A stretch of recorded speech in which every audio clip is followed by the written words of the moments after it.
So Joyce beats Hammer in the fourth round. Um, Obviously, we all expected the stoppage. What we didn't expect is to see how clean Joyce was going to get hit, even though it was a given. You know, we've seen Christian Hammer not come out with ambition in fights before, and we just thought maybe he's going to pitter patter. But he was launching those overhands from the other side of the ring, and they were bouncing off Joyce's chin, sweat going everywhere, and he barely blinked. I do wonder how long his brain and he can actually take those shots, stuff like that. It does worry the average Joe. Um, but yeah, Hammer came in first round and a half even. He was giving it a lot. He was trying to land that shot, but eventually the sheer pressure and come forward nature of Joyce put you know made him fade, and he just disappeared into the abyss.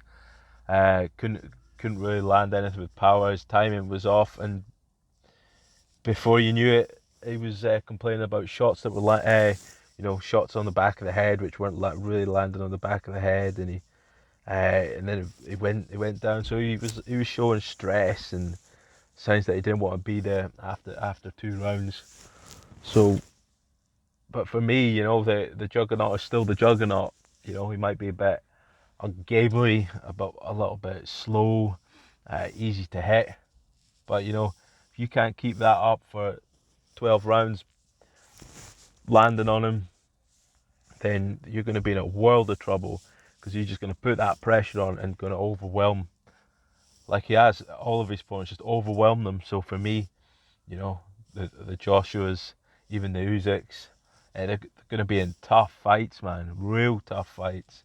Um, you know, Usyk's got a good engine on him, and he's very very mobile on his feet. So maybe he could do what he did in the WSB, sort of just outpoint Joyce. But will he be able to do that for 12 rounds?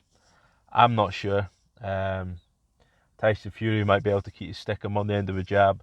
Joshua, all these guys. Let's be honest, they're gonna have real tough nights.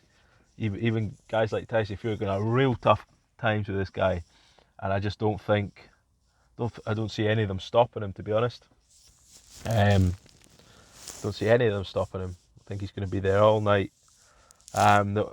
What did surprise me a wee bit is like, okay, he was Hammer was throwing some good shots to the head, and they were bouncing off his chin. But how come no one tries to take him to the body?